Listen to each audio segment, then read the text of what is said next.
Good morning. Are you Janetta Pugh? I am the beneficiary of that estate.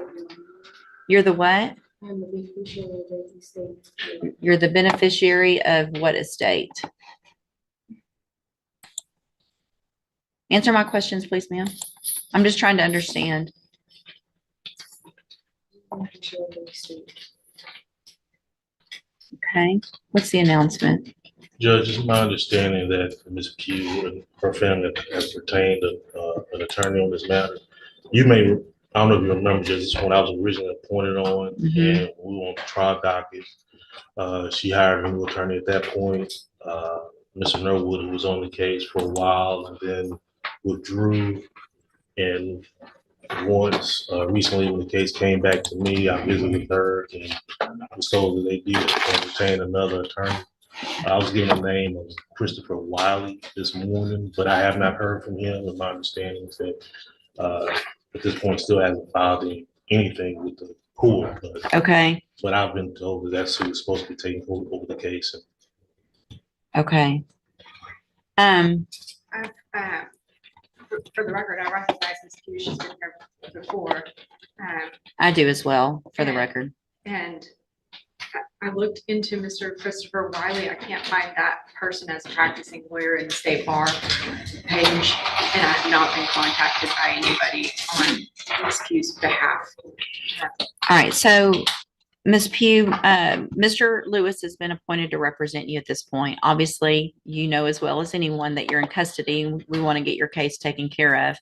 If you've hired or your family has hired another lawyer, then they have to contact the court so that we can do something with your case. And do you know if they've hired someone?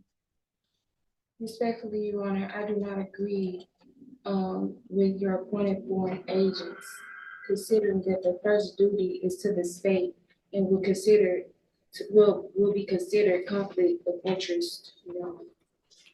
Okay, so if you don't want, the only thing I can do, I'm appointing an attorney to you to help you, right? So if you don't want a court-appointed attorney, then your only option, two things. One is to represent yourself or to hire a lawyer. So if you don't like the way it works, then you do something different. So are you, listen to what I'm saying. Are you either going to represent yourself? Or are you going to let Mr. Lewis represent you? Or are you going to hire someone? Objection, Your Honor. Respectfully, is this a court of record? It is a court of record. So your objection's overruled. Okay. Respectfully, Your Honor, where is the verified claim that is being placed against my trust? It's right here. It's called an indictment. And Mr. Lewis has a copy of it and he can show it to you. So that would be the verified claim against you. Okay. Your Honor, respectfully, Your Honor, there were writs that was filed to the case that still haven't been received. I've received your petition for writ of habeas corpus and it's denied. Okay. Respectfully, Your Honor, I demand to be released due to lack of evidence of stated claim and not being given the proper opportunity to obtain proper counsel defective defense. It's overruled. Okay.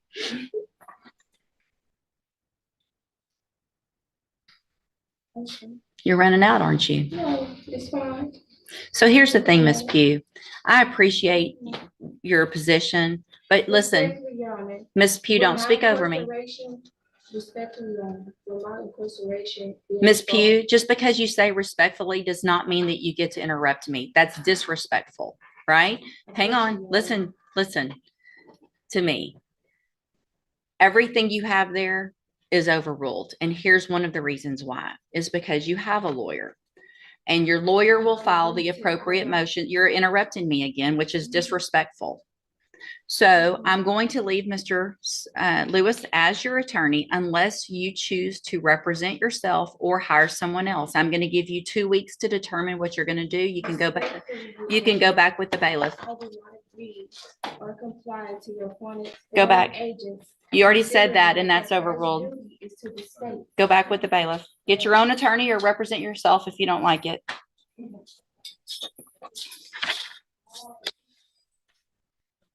The morning begins tense inside the courtroom as the judge calls the case of Janetta Pugh, a defendant who's been in custody and has made multiple court appearances. The judge greets her politely, but from the very first moment, it's clear this will not be a routine hearing. Janetta, calm but defiant, immediately challenges the court's authority. When asked to confirm her attorney situation, she insists she does not consent to any appointed foreign agents, claiming they serve the state, not her interests. A common sovereign citizen argument. The judge listens patiently but wastes no time setting the tone. If Janetta refuses the court-appointed lawyer, she can either hire her own attorney or represent herself. Those are the only two lawful options. Still, Janetta continues her legal theatrics. She questions the very foundation of the case, demanding to see a verified claim against her trust. The judge, composed but firm, explains that the indictment itself is the verified claim, the legal document outlining the charges against her. Her attorney has a copy and can show it to her anytime. But Janetta doesn't stop.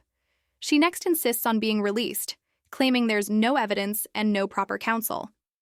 She even files a petition for a writ of habeas corpus, demanding immediate release. The judge, unmoved, denies it instantly, explaining that all her filings are procedurally defective. As Janetta keeps interrupting, saying respectfully before every objection, the judge's patience wears thin. In one cutting remark, he reminds her, "Just because you say respectfully doesn't mean you get to interrupt me." That's disrespectful. The tension in the courtroom rises. The judge keeps control of the situation, methodically explaining the process. Her motions are denied, her objections are overruled, and her attorney, Mr. Lewis, will remain on the case unless she hires her own counsel or formally chooses to represent herself.